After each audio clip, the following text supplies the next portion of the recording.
आज तक रेडियो सुनता है सारा जहां।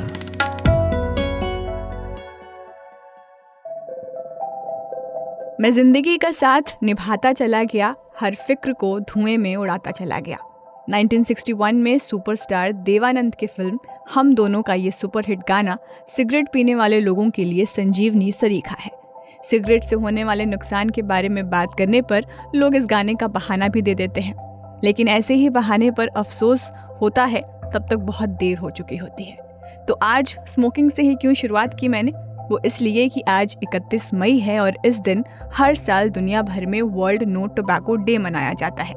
इस दिन का मकसद ही है कि सभी को किसी भी तरह के तंबाकू का इस्तेमाल नहीं करने के लिए जागरूक बनाया जाए। तंबाकू में ऐसे कई तरह के हानिकारक केमिकल्स होते हैं जो धूम्रपान करने वालों और धूम्रपान ना करने वालों दोनों के लिए खतरनाक होते हैं।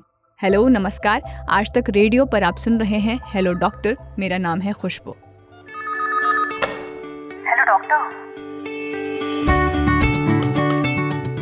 अगर आप रेगुलर स्मोकर हैं तो डिब्बी से सिगरेट निकालते वक्त जब उस पर बने इमेज पर आपकी नज़र पड़ती होगी जिस पर ये लिखा होता है कि तंबाकू खाने से कैंसर होता है, सिगरेट पीने से कैंसर होता है, तो मन में आपके ज़रूर ख्याल आता होगा कि छोड़ दूंगा। लेकिन उसके बाद आप भूल जाते होंगे। जब सिनेमा हॉल या टीवी पर नो स्मोकिंग के एडवर्टाइजमेंट्स में आप ये सुनते होंगे कि सिगरेट आपके फेफड़ों में टार को जमा देता है, तो आप सोच में पड़ जाते होंगे, लेकिन चाह कर भी सिगरेट को छोड़ नहीं पा रहे होंगे। ये लत है ही ऐसी। लेकिन अगर आप इसकी गंभीरता को समझेंगे ना, तो शायद तंबाकू सिगरेट छोड़ना आसान हो जाएगा। वर्ल्ड हेल्थ ऑर्गेनाइजेशन के मुताबिक तंबाकू सेवन करने से हर साल करीब 80 लाख लोगों की मौत होती है। इसमें 12 लाख पैसिव स्मोकर शामिल है, यानी वो लोग जो सिगरेट पीते नहीं हैं लेकिन अपने आसपास सिगरेट पीने वाले लोगों की वजह से उनकी मौत होती है। भारत दुनिया का सबसे बड़ा तंबाकू प्रोड्यूसर और खपत करने वाला देश है। WHO के मुताबिक ही भारत में हर साल 13.5 लाख लोगों की मौत होती है तंबाकू सेवन के चलते। नेशनल फैमिली हेल्थ सर्वे की 5वीं रिपोर्ट के मुताबिक, जो अभी हाल फिलहाल में जारी हुई है, गांवों में तंबाकू सेवन करने वाली महिलाओं की संख्या 19.5% तक पहुंच गई है। आपको ना पता हो तो मैं ये भी बता दूं कि तंबाकू के धुएं में 7,000 से ज़्यादा हानिकारक केमिकल्स होते हैं और इनमें से कम 70 कैंसर का कारण बनता है। भारत में 80% से ज़्यादा सिर और गले का कैंसर तंबाकू के कारण होता है। तो अगर कोई आपसे पूछे कि मानवता का सबसे बड़ा हत्यारा कौन है, तो इसका जवाब ना तो परमाणु बम होगा और ना ही युद्ध। मानवता का सबसे बड़ा हत्यारा है तंबाकू, उससे किया जाने वाला धूम्रपान, जिसका आविष्कार बदकिस्मती से इंसानों ने ही किया है। तो आज के हेलो डॉक्टर में हम बात करेंगे कि तंबाकू के खाने से किन बीमारियों का खतरा बढ़ जाता है। अगर आप स्मोकिंग कर रहे हैं, छोड़ना चाह रहे हैं लेकिन छोड़ नहीं पा रहे हैं, तो फिर उसके उपाय क्या हैं। ऐसे ही कई और सवाल हैं जिसके ऊपर हम बातचीत करेंगे और समझेंगे कि टबैको से छुटकारा आप कैसे पा सकते हैं। इसके लिए आज हमारे साथ इंटरनेट कॉल पर जुड़ गए हैं doctor Arvind Kumar. Doctor Arvind Medanta hospital में चेस्ट सर्जरी डिपार्टमेंट के चेयरमैन हैं और लंग केयर फाउंडेशन के फाउंडर हैं। अभी फिलहाल वो ऑस्ट्रिया में हैं। स्वागत है डॉक्टर अरविंद आपका आज तक रेडियो पर। नमस्कार, और मुझे इस प्रोग्राम में इनवाइट करने के लिए आपका बहुत बहुत धन्यवाद। डॉक्टर अरविंद, अभी आप ऑस्ट्रिया में हैं, तो मैं बस ये जानना चाह रही थी कि is it just for the travelling purpose या फिर काम से रिलेटेड आप वहाँ पर गए हुए हैं? जी खुशबू जी, मैं एक चेस्ट सर्जन हूँ, तो मैं चेस्ट की सर्जरी करता हूँ।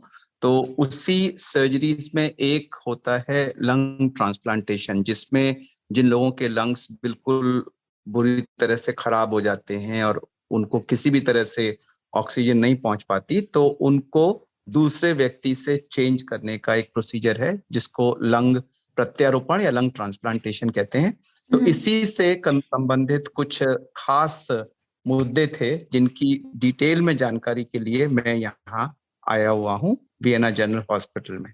वो कितने सालों से डॉक्टर आप वो इस फील्ड में हैं, आपकी एक्सपर्टीज रही है? मैं चेस्ट सर्जरी को करते हुए मुझे 30 साल हो गए। मैंने 1988 में ये स्टार्ट किया था ऑल इंडिया इंस्टीट्यूट में, और 2012 तक मैं ऑल इंडिया इंस्टीट्यूट में था। उसके बाद मैं 8 साल गंगाराम में था और अभी 1.5 साल से मैं मेदांता हॉस्पिटल में हूँ। डॉक्टर साहब 30 साल का तो एक्सपीरियंस अपने आप में बहुत बड़ी बात है। मैं आपसे यहाँ पर एक सवाल ये पूछना चाहती हूँ कि ये जो चेस्ट सर्जरीज और लंग ट्रांसप्लांट करने की नौबत आ पड़ती है, उसके पीछे स्मोकिंग और तंबाकू का कितना बड़ा रोल होता है कि उसकी वजह से ये ट्रांसप्लांट करना पड़ जाता है? खुशबू जी, आपने बहुत अच्छा सवाल पूछा है और मैं इसका जवाब ये दूंगा कि न केवल लंग ट्रांसप्लांट में, बल्कि जो लंग को डैमेज जो होता है उसमें सबसे बड़ा रोल अगर पूरी दुनिया में, न केवल हमारे देश में, पूरी दुनिया में अगर किसी का है तो वो टोबैको का है। टोबैको अवॉइडेबल लंग प्रॉब्लम्स का सबसे बड़ा कारण है। उसमें चाहे वो लोगों में एक सीओपीडी करके बीमारी होती है वो हो, सीओपीडी एम्फिसिमा कहते हैं, लंग कैंसर होता है, लंग अल्टीमेटली बिल्कुल खराब हो जाते हैं और ये स्टेज आ जाए कि ट्रांसप्लांट करना पड़े, ये सारी की सारी चीजें टोबैको स्मोकिंग की वजह से ही होती हैं। और वर्ल्ड में जो लंग ट्रांसप्लांटेशन जिन कारणों से होते हैं उसमें नंबर 1 कारण जो है वो सीओपीडी करके एक बीमारी है जो स्मोकिंग से ही रिलेटेड होती है। और मैं ये भी बता दूं कि इस समय वर्ल्ड में जो नंबर 1 कैंसर है वो है लंग कैंसर, और लंग कैंसर भी सीधे सीधे स्मोकिंग से रिलेटेड होता है। तो स्मोकिंग हमारे लंग में होने वाली बीमारियों का एक बहुत इम्पोर्टेंट, बहुत मेजर कारण है, भारतवर्ष में भी और विश्व भर में भी। जी डॉक्टर साहब, इसके अलावा और कौन से हेल्थ कंसर्न्स होते हैं जो तंबाकू का सेवन करने से आपके शरीर पर इसका असर पड़ सकता है? खुशबू जी, टोबैको की वजह से बहुत सारे हेल्थ कंसर्न्स हैं। ये हमारे शरीर के हर अंग को प्रभावित करता है। मैं आपको पहले अंग वाइज बताता हूँ। हम पहले लंग्स को ही ले लेते हैं।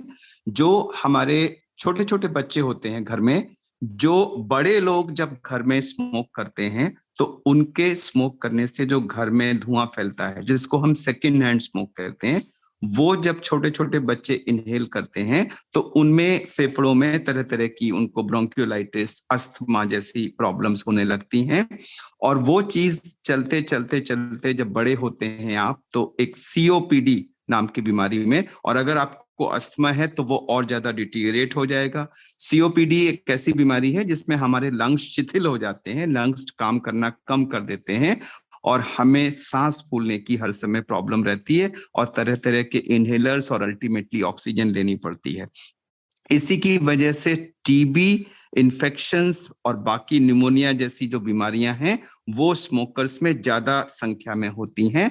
आगे चल के जब कई 20-25 वर्ष तक आप स्मोक करते रहते हैं तब जाकर के लंग कैंसर का खतरा कई गुना ज्यादा बढ़ जाता है और अल्टीमेटली फिर लंग्स खराब हो जाते हैं और वो आप ट्रांसप्लांटेशन की स्टेज पे पहुंचते हैं। तो नवजात शिशु पर होने वाले असर से लेकर वृद्ध तक, और ब्रोंकियोलाइटिस या बच्चों में अस्थमा जैसी टेंडेंसी से लेकर बड़ों में कैंसर और लंग खराब होने तक एक पूरा रेंज है, बहुत सारी बीमारियां जो भारी मात्रा में स्मोकिंग की वजह से होती। इसके अलावा ये हमारे ब्लड प्रेशर और हार्ट के सिस्टम यानी कार्डियोवैस्कुलर सिस्टम को अफेक्ट करता है। उसमें जो हाई ब्लड प्रेशर होता है उसका इंसिडेंस ज्यादा होता है। स्मोकर्स में हार्ट अटैक का इंसिडेंस ज्यादा होता है। ब्रेन में जो स्मोकर्स होते हैं उनमें ब्रेन अटैक का इंसिडेंस ज्यादा होता है। उसके अलावा हमारे होंठ से लेकर, गले से लेकर, टंग से लेकर, नोज से लेकर और जो विंड पाइप से लेकर फूड पाइप तक, जो हमारा पूरा, जहां लिप्स पे हम सिगरेट लगाते हैं तो जब वो धुआं जाता है तो सबसे पहले लिप्स को टच करता है, फिर टंग को टच करता है, मुंह के अंदर म्यूकोसा को, थ्रोट को, नाक को, विंड पाइप से होता हुआ वो लंग्स में जाता है और थोड़ा थोड़ा वो हमारे फूड पाइप में भी जाता है। इन सभी एरियाज में स्मोकर्स में कैंसर का इंसिडेंस कई गुना ज्यादा होता है। और इसके जो केमिकल्स होते हैं वो जब ब्लड में चले जाते हैं तो उनके मेटाबोलाइट्स जब वो निकलते हैं तो हमारे यूरिनरी ब्लैडर में, यूरिनरी सिस्टम में, इन सब में भी उसकी वजह से कैंसर्स होते हैं।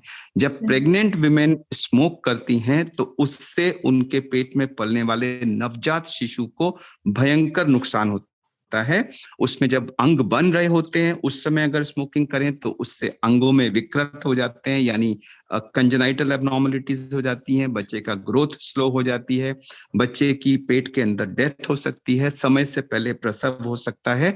तो प्रेग्नेंट वुमेन में, बच्चों में, बड़ों में, वृद्ध में रेस्पिरेटरी सिस्टम, कार्डियोवैस्कुलर सिस्टम, हमारे टंग से लेकर नीचे तक पूरा aerodigestive system, urinary system, reproductive system, मेरे को लगता है कोई शरीर का ऐसा सिस्टम, अंग नहीं है जिस पर स्मोकिंग का कुप्रभाव न पड़ता हो। दोनों सेक्सेस में और हर उम्र में इसका कुप्रभाव पड़ता है। खुशबू जी। डॉक्टर, मैं स्मोकिंग की साइकोलॉजी को समझना चाहती हूँ, क्योंकि साइकोलॉजी ये कि स्मोकिंग करने से दुनिया बेहतर लगती है। तो आप इसको कैसे देखते हैं और आप हमारे ऑडियंस को इस बारे में क्या समझाना चाहेंगे? जी, खुशबू जी, एक बड़ा सिंपल आंसर है कि जब ये तंबाकू होती है उसमें दो तरह के एलिमेंट्स होते हैं। एक उसमें होता है पदार्थ जिसको हम निकोटिन कहते हैं। तो जो हमारा बॉडी को जब हम सिगरेट पीते हैं तो उसका जो धुआं है उसमें निकोटिन भी अंदर जाता है, और उसके साथ में जो उसके जलने से सैकड़ों और केमिकल्स होते हैं वो भी अंदर जाते हैं। ये निकोटिन बहुत जल्दी हमारे ब्लड से ब्रेन में जाता है, और ब्रेन के चारों तरफ एक लाइनिंग होती है जिसे हम ब्लड ब्रेन बैरियर कहते हैं।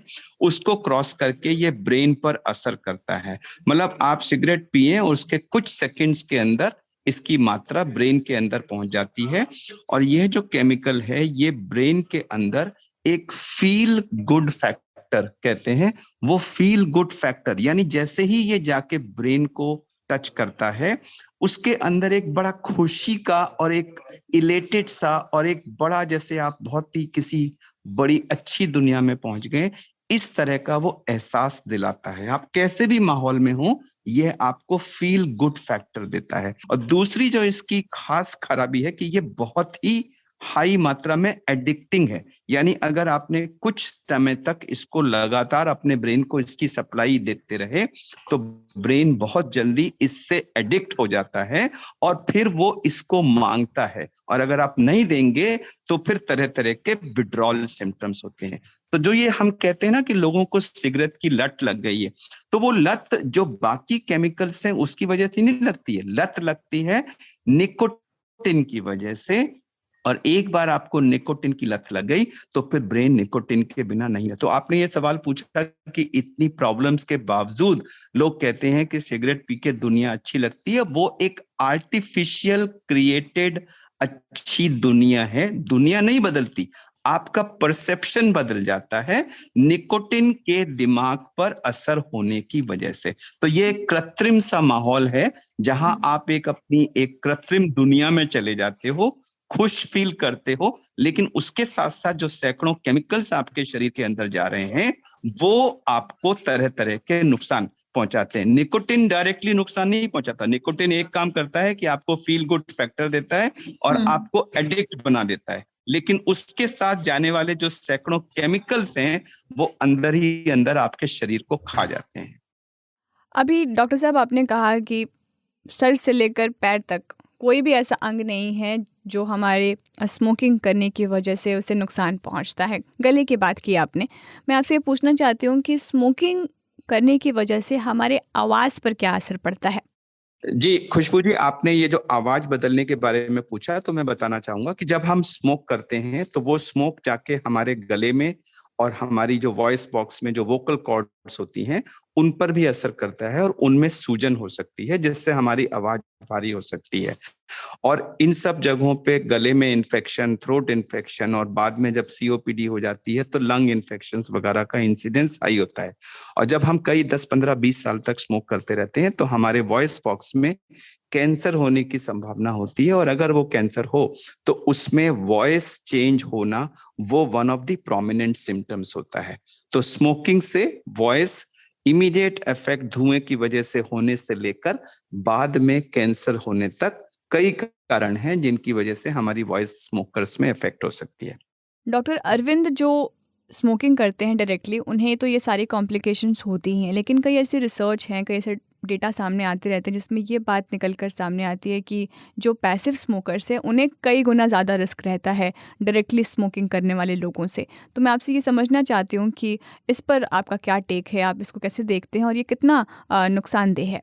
आपने ये बहुत अहम सवाल पूछा है कि 3 तरह का होता है। एक हम कहते हैं फर्स्ट हैंड स्मोक, एक सेकंड हैंड स्मोक और एक थर्ड हैंड स्मोक।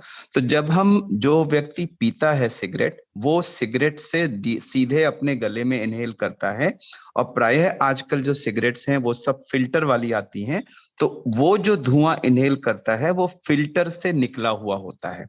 लेकिन जब वो हाथ में सिगरेट लेके बैठा होता है और उससे जो डायरेक्टली धुआं कमरे के अंदर फैल रहा होता है, जो कि आसपास बैठे हुए लोग, चाहे वो बच्चे हों, बड़े हों, वृद्ध हों, वो इनहेल करते हैं। तो ये जो सेकंड हैंड स्मोक होता है ये डायरेक्ट आता है सिगरेट से बिना धुएं के, और इसमें केमिकल्स की मात्रा ज्यादा होती है। और यही धुआं जब कमरे के अंदर पर्दों पर, कारपेट पे, कपड़ों में, सोफे पे और जगह जगह सरफेसेस पे चिपक जाता है, और जो छोटे छोटे बच्चे होते हैं, टॉडलर्स जिन्हें कहते हैं, वो जब इन जगहों पे खेलते हैं, चाहे वो पर्दे से खेलें, चाहे वो कारपेट पे खेलें, चाहे वो सोफे पे खेलें, तो ये धुआं वो उसके पार्टिकल्स को वो इनहेल करते हैं। या जैसे झाड़ू लगती है तो वो सब उसमें कारपेट पे, तो उसमें से ये पार्टिकल्स निकलते हैं। इसको हम थर्ड हैंड स्मोक कहते हैं। तो ये सेकंड हैंड स्मोक और थर्ड हैंड स्मोक में केमिकल्स की मात्रा फर्स्ट हैंड स्मोक से भी ज्यादा होती है, और वो इन लोगों को नुकसान पहुंचाता है। और ये प्रूव्ड फैक्ट है कि स्मोकर्स के घर में जो बच्चे होते हैं या दूसरे होते हैं जो सो कॉल्ड नॉन स्मोकर्स हैं, उनमें स्मोकिंग से रिलेटेड बीमारियों का इंसिडेंस नॉन स्मोकर्स के मुकाबले कहीं ज्यादा होता है, यानी उन लोगों को काफी नुकसान होता है। तो वक्त है एक छोटे से ब्रेक का, लेकिन ब्रेक पर जाने से पहले आप ये ट्रिविया ज़रूर सुनिएगा जिसमें आपको ये पता चलेगा कि आप जब सिगरेट पी रहे होते हैं तो 20 मिनट के अंदर आपके शरीर में क्या क्या बदलाव हो रहे होते हैं। और जब ब्रेक से वापस लौटेंगे तो हम बात करेंगे स्मोकिंग से पीछा छुड़ाने के उपाय क्या क्या हैं। तब तक के लिए आप सुनते रहिए हेलो डॉक्टर। अब ये जो 20 मिनट जिसका खुशबू ने जिक्र किया वो बहुत ही अहम होता है किसी भी सिगरेट पीने वाले व्यक्ति के लिए। इसका कारण है 3 चीज़ें होती हैं इस दौरान 20 मिनट के अंदर। पहला तो होता है ब्लड प्रेशर में बदलाव देखने मिलता है। किसी भी व्यक्ति में जो सिगरेट पी रहा हो उसके 20 मिनट के अंदर उसका ब्लड प्रेशर 10 से 15% तक बढ़ जाता है। और होता यह है कि ये बढ़ा हुआ जो ब्लड प्रेशर है वही हार्ट से जुड़ी हुई जो बीमारियां हैं उसका कारण होता है। लेकिन कुछ देर बाद ये नॉर्मल भी होने लगता है। दूसरा है दिल की धड़कनों का तेज़ हो जाना। अब बॉस ये है कि दिल की धड़कनें सिर्फ प्यार में ही नहीं तेज़ होती हैं, सिगरेट पीने से भी हो सकती हैं। तो अगर 20 मिनट तक अगर आप नोटिस करेंगे किसी भी सिगरेट या फिर स्मोक करने वाले व्यक्ति का, तो हार्ट रेट ना 20 मिनट के अंदर बढ़ जाता है काफ़ी तेज़ी से। और ख़ास बात यह है कि ये सिर्फ उन लोगों के साथ नहीं होता है जो स्मोक कर रहे होते हैं, बल्कि उन लोगों के साथ भी होता है जो उनके पास खड़े होते हैं, मतलब जो पैसिव स्मोक कर रहे होते हैं या फिर जो धुआं ले रहे होते हैं, उनका भी हार्ट रेट काफ़ी तेज़ी से बढ़ने लगता है इस 20-25 मिनट के अंतराल में, जब सिगरेट का धुआं आपके बॉडी के अंदर प्रवेश करता है तब। और तीसरा है त्वचा के तापमान का बढ़ जाना। हर व्यक्ति जो सिगरेट पीता है या स्मोक करता है, शुरुआती 20 मिनट में उसकी जो त्वचा रहती है उसका तापमान काफ़ी ज़्यादा बढ़ता है। कारण इसका ये बताया जाता है, डॉक्टर जो बताते हैं वो ये कि रक्त कोशिकाएं यानी कि ब्लड वेसल्स इसका कारण होता है, क्योंकि जो सिगरेट के जो धुएं हैं वो ब्लड प्रेशर को बढ़ा देते हैं। इस कारण जो हाथ है और पैर है उसके तलवे थोड़े ठंडे महसूस होने लगते हैं, क्योंकि खून आसानी से उन तक नहीं पहुंच पाता है। और अगर कोई चेन स्मोकर है जो लगातार स्मोक किए जा रहा है तो उसकी त्वचा में झुर्रियां ज़्यादा दिखती हैं, जल्दी आती हैं। धरती चौकोर नहीं गोल है। बरमूडा ट्रायंगल में कुछ तो झोल है। ब्लू स्काई में समंदर का रोल है। आपको पता है कोहिनूर का क्या मोल है? मोटी किताबें मत उठाइए, गूगल भी मत चलाइए, बस आज तक रेडियो पर ज्ञान ध्यान लगाइए। हर वेडनेसडे से संडे रोज लगेगी क्लास एप्पल पॉडकास्ट, विंक म्यूजिक, स्पॉटिफाई, जियो सावन और गूगल पॉडकास्ट पर। यह है आज तक रेडियो का weekly health podcast hello doctor. मैं हूं खुशबू। डॉक्टर अरविंद, अक्सर ये सवाल पूछा जाता है स्मोकिंग को लेकर कि हाउ टू क्विट स्मोकिंग। अब स्मोकिंग की लत तो लग गई, लेकिन अब इससे छुटकारा पाए तो पाए कैसे? इसका जवाब हर कोई ढूंढना चाहता है। लेकिन मैं आपसे एक सवाल इसमें ये ऐड करना चाहती हूँ, how to not start smoking, smoking के पचड़े में ही ना पड़े, ये नौबत ही ना आए कि आपको ये सोचना पड़े कि भाई अब स्मोकिंग छोड़े तो छोड़े कैसे, उसके क्या उपाय हैं? देखिए, आज भी हमारे देश में करोड़ों ऐसे बच्चे हैं जो शायद आने वाले चंद सालों में उनमें से कुछ लोग स्मोकर्स बन जाएंगे। तो आपके इस पॉपुलर शो के माध्यम से मैं उन लोगों को ये मैसेज देना चाहूंगा कि ज्यादातर 95% लोगों में ये हैबिट मजाक मजाक में शुरू होती है। जैसे कि बच्चे कहीं पार्टी में हैं या कहीं हैं, बड़े लोगों का सिगरेट का पैक रखा है, बच्चों ने आपस में कहा चलो हम भी ट्राई करते हैं।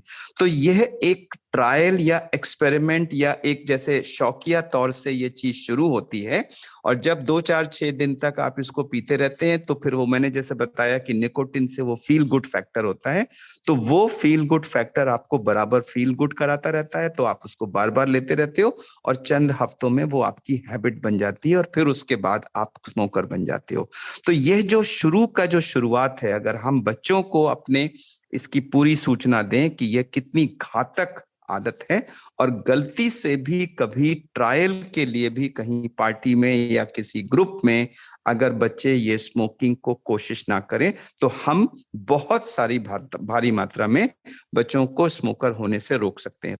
ठीक है डॉक्टर साहब, अब मान लीजिए कि कोई व्यक्ति ये मन बना ही चुका है कि अब उसे सिगरेट छोड़ना है, स्मोकिंग छोड़नी है, तो वो जो सिगरेट छोड़ने का प्रोसेस है, अगर हम उसमें आ गए हों तो एक व्यक्ति को क्या एक्सपेक्ट करना चाहिए कि उसकी बॉडी उसके साथ कैसे रिएक्ट करेगी उस दौरान? क्योंकि अगर आपको कुछ सालों से या कुछ महीनों से आदत हो चुकी है रेगुलर स्मोकिंग करने की, तो नेचुरल सी बात है कि बॉडी ज़रूर रिएक्ट करेगी। तो वो विड्रॉल सिम्टम्स क्या हो सकते हैं?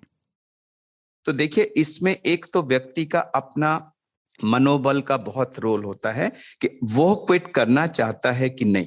तो सबसे पहले तो उसमें ये दृढ़ इच्छा शक्ति चाहिए कि हाँ मुझे छोड़ना है। दूसरा होता है उसका सपोर्ट सिस्टम। अगर कोई व्यक्ति है, मेल है, तो उसकी वाइफ, उसके पेरेंट्स, उसके बच्चे, वाइफ लेडी है तो उसका हस्बैंड, या घर में जो भी उनका इमीडिएट सपोर्ट सिस्टम है, उनकी जबरदस्त सपोर्ट चाहिए होती है। क्योंकि जब आपको क्रेविंग होती है, अगर आप उस समय अकेले हैं, तो आपके दोबारा पीना शुरू करने के चांसेस बहुत ज्यादा हैं। लेकिन अगर आपके पास सपोर्ट सिस्टम अच्छा है, तो आप जो शुरू के जो कुछ दिन हैं उसमें क्रेविंग को अगर आप पार कर गए, झेल गए, तो आपके छोड़ने की और दोबारा न शुरू करने की संभावना बढ़ जाती है। ऑल्सो ये देखा गया है कि सबसे ज्यादा जो दोबारा शुरुआत होती है वो पार्टियों में जाके होती है। लोग कहते हैं अरे यार छोड़ो ना, एक में क्या रखा है, वो एक से दोबारा शुरुआत होती है और वो फिर से लत पड़ जाती है। तो ये तो हुआ एक psychological and social support system. इसके अलावा मेडिकल रेमेडीज भी अवेलेबल हैं। निकोटिन के पैचेज आते हैं, उसकी च्युइंग गम्स आती हैं, उसके इनहेलर्स आते हैं, जिससे थोड़ी थोड़ी मात्रा में शुरू में ये इसको दिया जाता है, जिससे बॉडी को निकोटिन पहुंचता है लेकिन हार्मफुल केमिकल्स नहीं पहुंचते, और धीरे धीरे उसकी मात्रा को कम करके उसको इससे ऑफ कर दिया जाता है। इसको हम स्लो डी एडिक्शन थेरेपी कहते हैं। तो सोशल सपोर्ट सिस्टम, व्यक्ति का अपना मनोबल और साथ में मेडिकल थेरेपी, ये सब चीजें मिल करके हम रोगी को या व्यक्ति को स्मोकिंग से दूर कर सकते हैं। बट इनमें सबसे ज्यादा व्यक्ति का अपना मनोबल है। अगर व्यक्ति में मनोबल की कमी है तो कोई सिस्टम उसको छुड़वा नहीं सकता। बेनिफिट्स तो डॉक्टर स्मोकिंग के लगभग हम जानते हैं, पर मैं फिर भी आपसे ये सवाल पूछना चाहती हूँ कि अगर हमने स्मोकिंग सही टाइम पर छोड़ दी तो उसके फ़ायदे क्या हो सकते हैं? देखिए, मैंने जैसा आपको बताया था कि जब भी आप मान लीजिए दिन में 10 सिगरेट पीने के आदी हैं और आपको हर 1 घंटे के बाद 1 सिगरेट चाहिए होती है, इसका मतलब आपके बॉडी को हर 1 घंटे के बाद अपनी निकोटिन की सप्लाई चाहिए। तो जैसे ही आप अपनी जो 1 घंटे बाद वाली पहली सिगरेट नहीं पिएंगे, तो बॉडी के अंदर क्रेविंग होगी, उसमें आपको बॉडी कहती है मुझे ये चाहिए, जिससे आप सबसे पहला चीज तो होती है कि आप एकदम विचलित हो जाते हो। आप कुछ भी काम कर रहे हो तो वो छोड़ करके आप जैसे बेचैन, जैसे मछली पानी के बिना तड़पती है, उसी तरह से आपको बेचैनी होने लगती है, हार्ट रेट भी बढ़ जाती है, घबराहट होने लगती है, हाथ पैर आपके कांपने लग सकते हैं, और किसी भी कार्य को करने में आप कंसंट्रेट नहीं कर पाते, एकदम आप इरिटेबल और परेशान, विचलित, बेचैन से हो जाते हो, और हर तरह की प्रयास करते हो कि किसी न किसी तरह से आपको निकोटिन मिले, और निकोटिन मिलते ही बॉडी आपकी फिर से शांत हो जाती है। उसमें आप अपने दूसरी चीजों में आप मन लगाइए, किसी के साथ गाने के लिए बैठ गए, आप किसी के साथ ग्रुप में बैठ गए। अगर आप अकेले होंगे तो ये सारे सिम्टम्स आपको ज्यादा तंग करेंगे, और अगर आप ग्रुप के अंदर हैं और अपने अटेंशन डाइवर्ट करके किसी दूसरे चीज में अपने को बिजी कर लेंगे तो ये सिम्टम्स आपको तंग नहीं करेंगे। अब बाकी हार्ट रेट कम होता है, ज्यादा होता है, कितने हाथ कांपते हैं, कितनी परेशानी, ये व्यक्ति से व्यक्ति वेरी करता है, इसका कोई फिक्स क्राइटेरिया नहीं है। लेकिन हाँ, विड्रॉल सिम्टम्स में परेशानी, बेचैनी होने से लेकर और दूसरी तकलीफों तक ये सब कुछ होता है। शुरू में ज्यादा होता है, जैसे जैसे आप इसको क्रॉस करते जाते हैं वैसे वैसे इसकी फ्रीक्वेंसी और सिवियरिटी कम होती जाती है, और इसमें आपके सपोर्ट सिस्टम का बहुत अहम रोल होता है। मैं बार बार व्यक्ति की अपनी मनोबल और सपोर्ट सिस्टम पे जोर दे रहा हूं, क्योंकि मेरे हिसाब से मैंने खुद देखा है अपने लोगों में कि ये दो चीजें बहुत इफेक्टिव रोल प्ले करती हैं स्मोकिंग क्विट कर पाने में। अच्छा डॉक्टर अरविंद, आजकल ई सिगरेट्स का ज़माना है, खासकर यंगस्टर्स इसे काफ़ी प्रेफर करते हैं, पर मैं ये आपसे जानना चाहती हूँ क्योंकि इसके बारे में ये भी कहा जाता है कि इसके अंदर ये जो ई सिगरेट्स है इसके अंदर बहुत ज़्यादा स्मोक होता है जो नॉर्मल सिगरेट्स होते हैं उसके मुकाबले। तो ये कितना हार्मफुल है? क्या ये जो कंपैरेटिवली जो नॉर्मल सिगरेट्स है उससे ज़्यादा हार्मफुल होते हैं? बेनिफिट्स तो ये जितने नुकसान है, देखिए स्मोकिंग से जितने होने वाले नुकसान हैं, economic loss and massive health problems, वो सारी की सारी चीजें स्मोकिंग की वजह से हैं।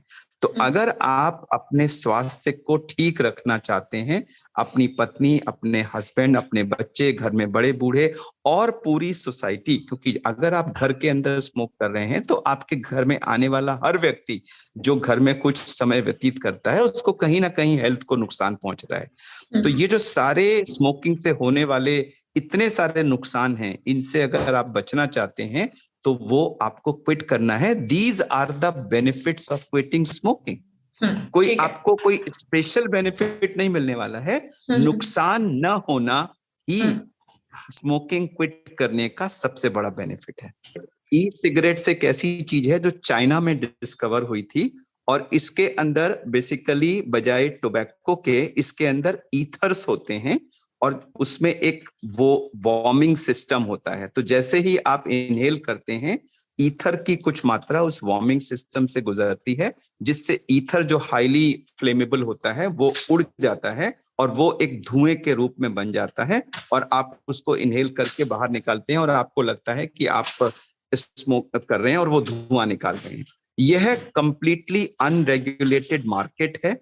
कौन सा ईथर डाला जा रहा है, किस मात्रा में डाला जा रहा है, उसमें निकोटिन भी ऐड किया जा रहा है कि नहीं, उस ईथर के क्या नुकसान हैं, उसकी कितनी मात्रा सेफ है, कितनी मात्रा के बाद रिएक्शंस होने लगते हैं, इसके बारे में कहीं भी किसी तरह की कोई जानकारी नहीं है, क्योंकि ये कंप्लीटली अनरेगुलेटेड मार्केट है।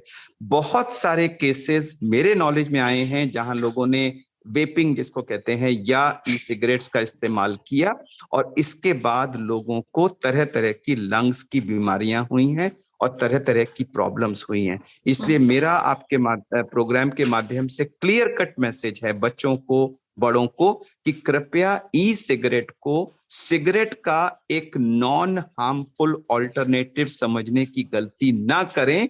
यह शायद हो सकता है कि उतना ही या उससे भी ज्यादा हार्मफुल हो, इसलिए सिगरेट को छोड़ना ही हमारा बेस्ट रास्ता है। सिगरेट को छोड़ के ई सिगरेट को अपनाना एक गड्ढे से निकल के दूसरे गड्ढे में गिरने की तरह है। Thank you so much doctor Arvind हमसे बात करने के लिए इस टॉपिक पर। खुशबू जी, इस प्रोग्राम में इनवाइट करने के लिए आपका और आज तक का हार्दिक धन्यवाद।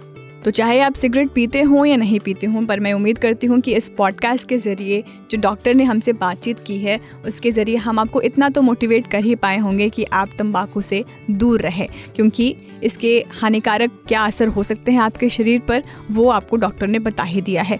तो जो टिप्स उन्होंने बताए हैं स्मोकिंग छोड़ने को लेकर, अगर आप भी स्ट्रगल कर रहे हैं और ये जानना समझना चाह रहे हैं कि कैसे छोड़ें, तो आप डॉक्टर के बताए टिप्स को ज़रूर फॉलो करें। तो आज के हेलो डॉक्टर में बस इतना ही। विंक म्यूजिक, एप्पल पॉडकास्ट, गाना.com और JioSaavn पर भी हेलो डॉक्टर के एपिसोड आप सुन सकते हैं। और फिर भी अगर आप हमें नहीं ढूंढ पाए तो बस एक काम करना है आपको, गूगल पे बस लिख दीजिएगा हेलो डॉक्टर आज तक रेडियो। अब दीजिए मुझे इजाज़त, नमस्कार।